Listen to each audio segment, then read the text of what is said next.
안녕하세요. 잠들지 못하는 이 밤, 당신을 위해서 책 읽어주는 남자, 저는 아크입니다.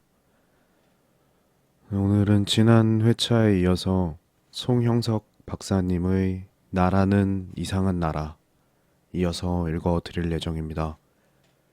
들어보시고 마음에 드시는 분들은 채널 구독하기, 영상의 좋아요 버튼 한 번씩 눌러주시면 감사하겠습니다. 바라는 점이 있거나 하고 싶은 말씀이 있으신 분들은 영상 아래 댓글로 참여하시면 되겠습니다. 오늘 첫 번째로 읽어드릴 글의 제목은 책임지기도 비난받기도 싫을 때입니다. 살다 보면 위치가 다소 불편하더라도 그 불편함을 감수할 만큼 이득이 있어서 이를 고수하는 경우가 많다. 주변에 편의시설이 아무것도 없지만 직장과 가까워서 출퇴근 시간이 단축된다든가, 집이 좀 낡긴 했지만 역세권이라 편하다든가, 전쟁 시에도 드나들기 힘들 것 같은 높은 산이나 강 옆에 진을 치곤 하는데 이런 위치가 싸움에 유리하기 때문이다. 일상 대화에서도 이런 경우가 있다. 같이 결정해야 할 일이 있을 때 난 잘 모르니까 하고 미리 말하는 사람을 떠올려 보자. 그의 말 자체만 보면 내가 능력이 부족해 의사 결정권을 포기하는 거야 라고 읽히지만 그 밑에 깔린 진짜 의미는 당신들이 알아서 정해 이다. 포지션을 상대보다 아래로 위치시켜 자신에게 책임이 돌아오는 상황과 함께 상대방의 비난을 피하려는 것이다. 일부러 불리해 보이는 위치를 선점해 이득을 보는 전략은 자기 자신을 방어하는데도 곧잘 쓰인다.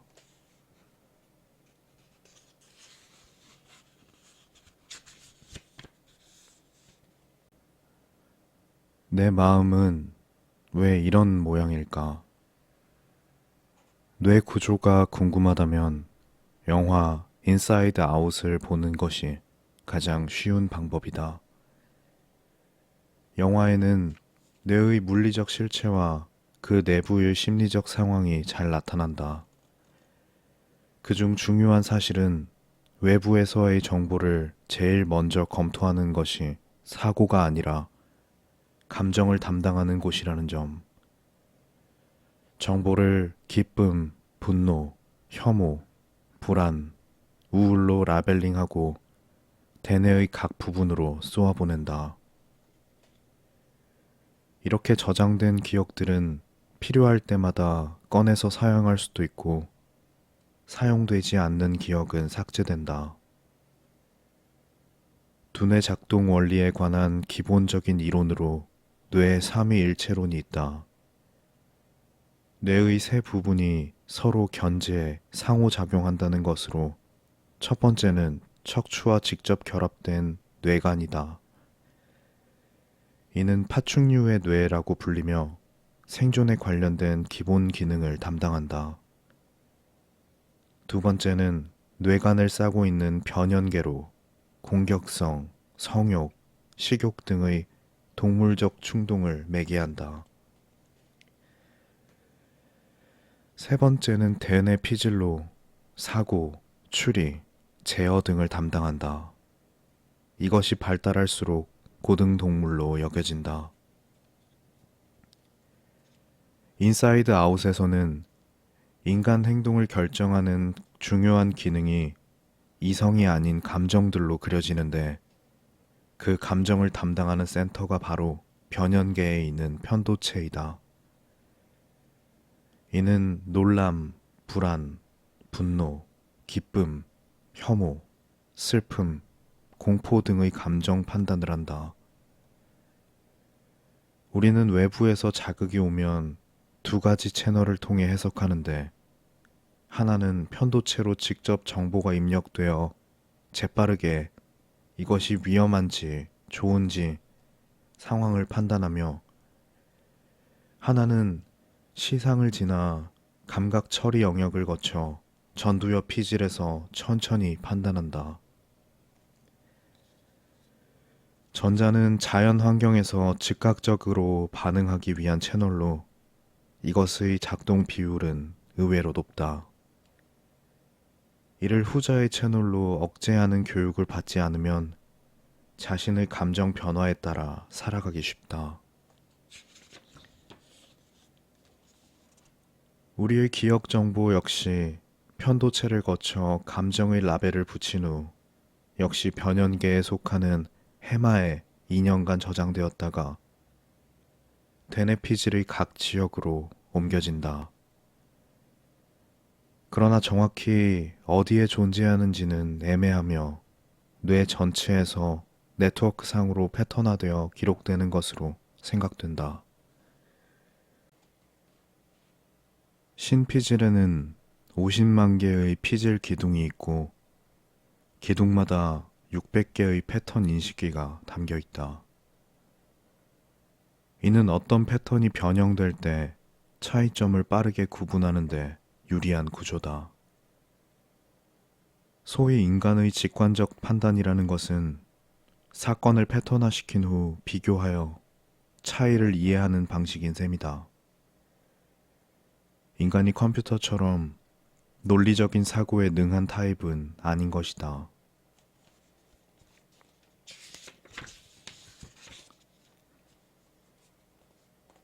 나도 모르게 타인을 따라하는 순간,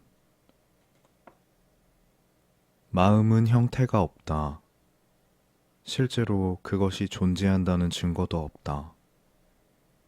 그러나 모두가 나처럼 너도 마음을 가지고 있다는 사실에 동의한다. 인간은 타인의 마음을 어떻게 추정할까? 인간이 자기처럼 타인에게도 마음이 있다는 사실을 이해하는 것을 마음 이론이라 하는데, 이런 양상은 정상화라면 4에서 5세부터 나타나기 시작한다. 유인원에게서도 이 현상이 약간 관찰된다. 이는 거울 속의 내가 인식되는지, 타 개체의 관점을 받아들일 수 있는지, 남을 속일 수 있는지 등으로 판단한다. 적어도 속임수를 쓴다는 것은 타 개체의 의도를 짐작하는 거니까. 물론 인간은 상대의 의도와 그 의도를 속이려는 의도, 다시 그를 속이려는 의도까지도 짐작하는 동물이다. 인간은 이 마음 이론 때문에 사물이나 다른 생명체에게도 자신과 같은 인격을 부여하곤 한다. 번개나 홍수 같은 자연 현상도 인격적 존재가 일으키는 일로 보고, 애완동물은 물론 벌레나 식물에게도 인간적인 감정을 부여하는 경우가 많다. 내면의 심리적 기능을 말할 때도 내 안의 자아들로 의인화시키는 경향이 있는데, 이는 앞서 얘기했듯이 뇌가 외부 상황을 패턴으로 인식하고 이해하는 것이 더 쉽기 때문이다. 그렇다면 인간에게 선천적으로 마음 이론이 작동되는 이유는 무엇일까? 여기에는 거울 뉴런이라는 신경이 관여하는 곳으로 보는데, 거울 뉴런은 1996년 원숭이에게서 발견된 것으로 손이나 입을 사용하거나 다른 원숭이가 같은 행동을 하는 것을 보기만 해도 활성화되는 신경이다. 인간 역시 타인의 행동을 관찰할 때 이것이 활성화된다. 나도 모르게 가수의 몸짓을 따라한다든가 타인의 신기한 행동을 보면서 자기도 모르게 표정을 따라해 본 경험이 있을 것이다. 이 신경은 남을 모방하도록 하는데, 타인과 똑같은 행동을 할 때 느낀 내 마음 상태를 상대도 가지고 있을 것이라 추측하는 것이다. 평소에는 타인을 따라하려는 충동이 억제되어 있다가 흥미로운 행동을 보는 순간 억제가 풀린다고 한다. 이 영역은 말하기를 담당하는 브로카 영역과 기원이 동일해서 과거에는 입과 얼굴을 사용해 상대와 의사소통하던 것이 점차 언어로 진화한 것으로 본다.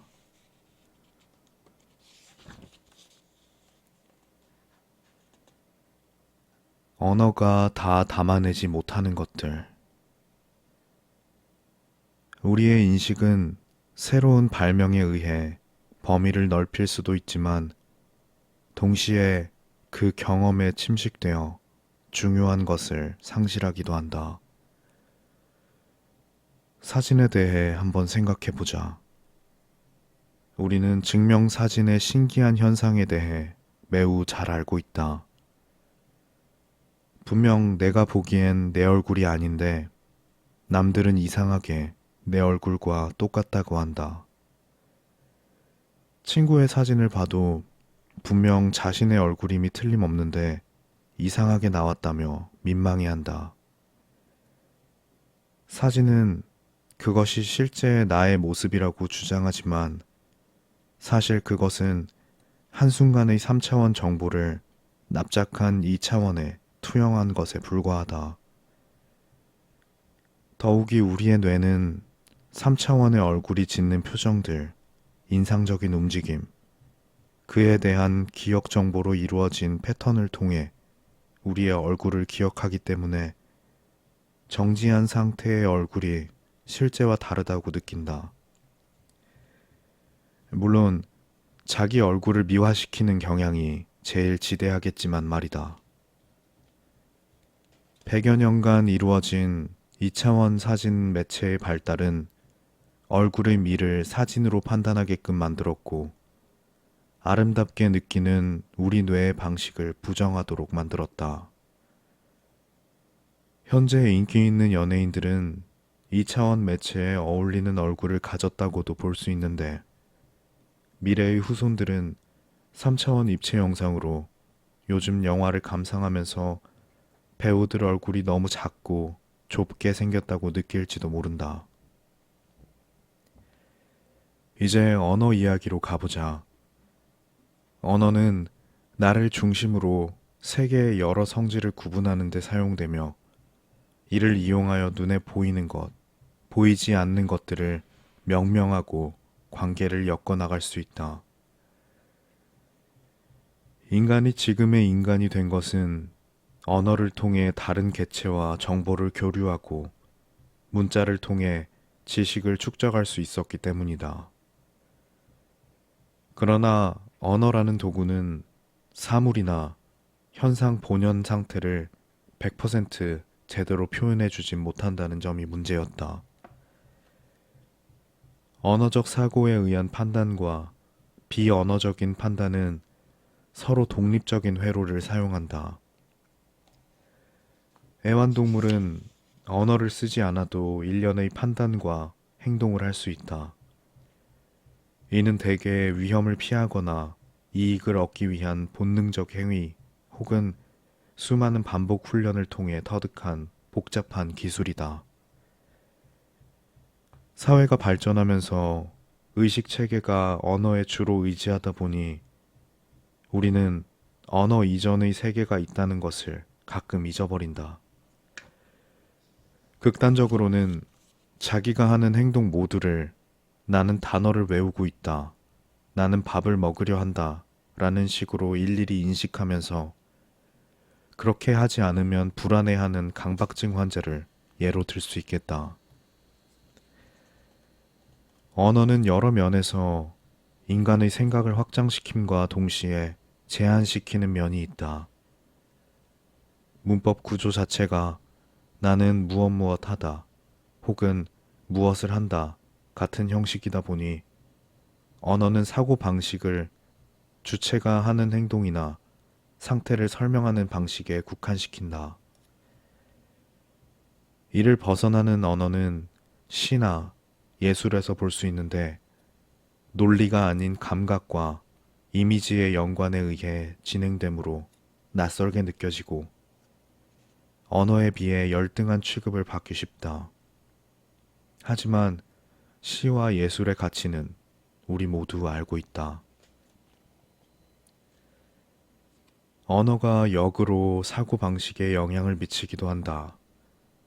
사랑하는 척을 하다 보니 정말 사랑하게 되었다거나, 살기 위해 돈을 모으는 것이 아니라 돈을 모으기 위해 사는 것처럼 도구와 목적이 서로 위치를 바꾼다.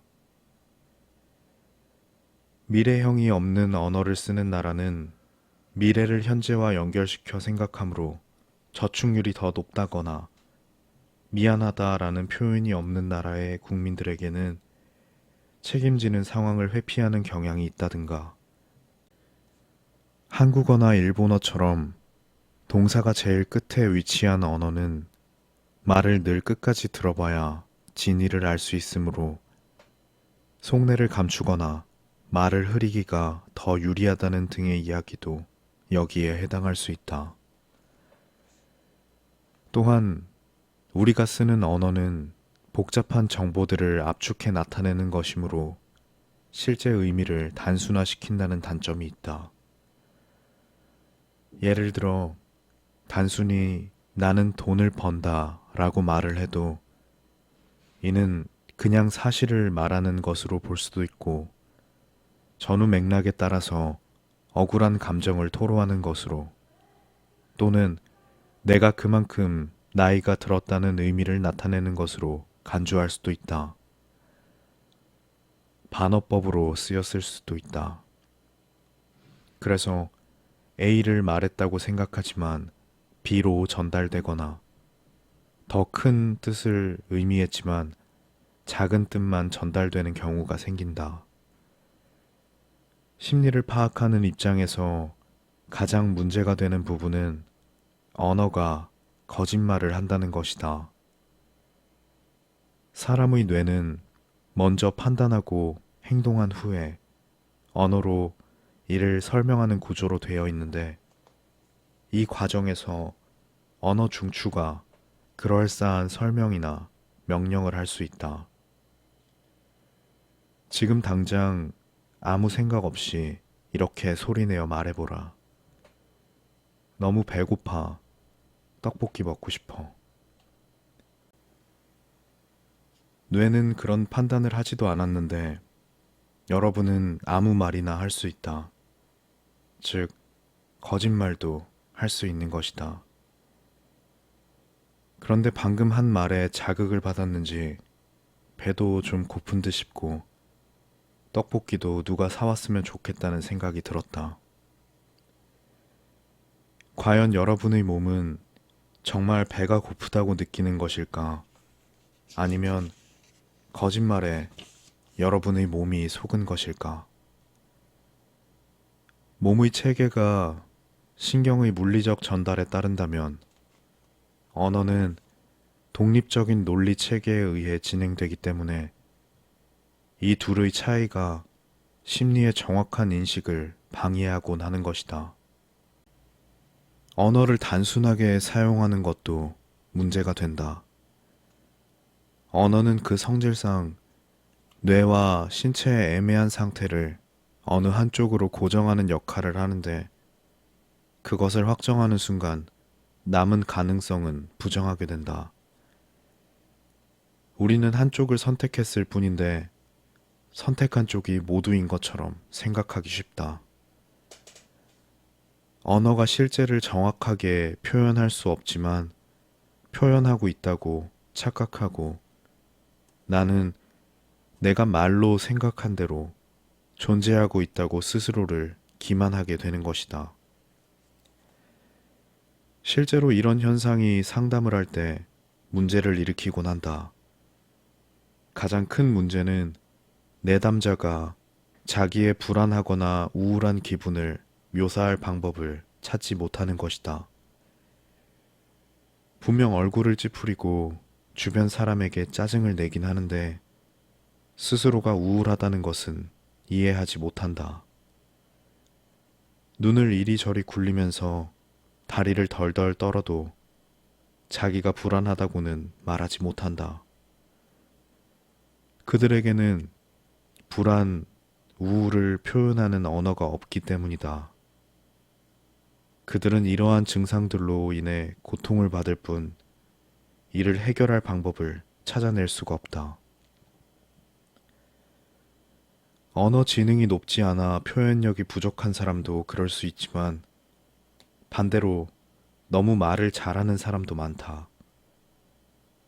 자기 내면의 감각을 탐색하여 거기에 스스로 이름을 붙이고 나와 삶과의 관계를 고민해 보지 않는 사람은 사회에서 제공한 생각들, 예를 들면 사나이는 울지 않는다. 나는 착하고 열심히 살았으니 아무런 문제가 없다. 이 같은 것으로 내면을 채운다. 그리고는 뒤늦게 뇌가 한계에 이르러 경보를 울리고 몸에 신호가 와서야 이상하다는 것을 감지한다. 그러나 이런 현상을 설명할 언어가 없으니 혼란스러울 것이다.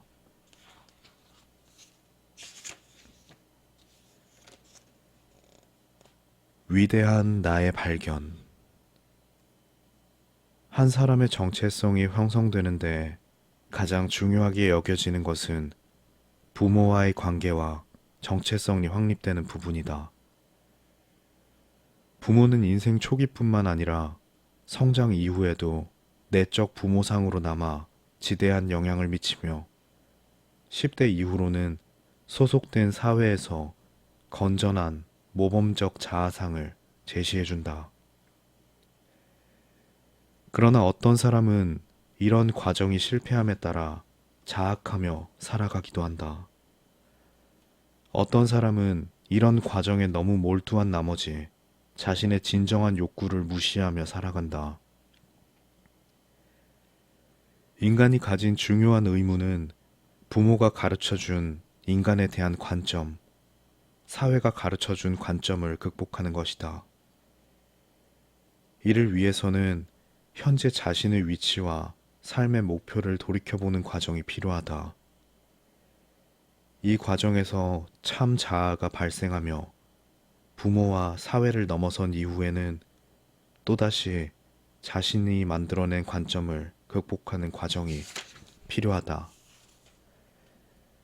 이 모든 과정을 거치며 나라는 이상한 나라의 영토가 점점 더 확장되는 것이다. 네, 오늘 준비한 내용은 여기까지입니다. 끝까지 들어주셔서 감사합니다. 이 콘텐츠는 출판사 RH 코리아의 지원으로 제작되었습니다. 잘 자요. 좋은 꿈 꾸고요.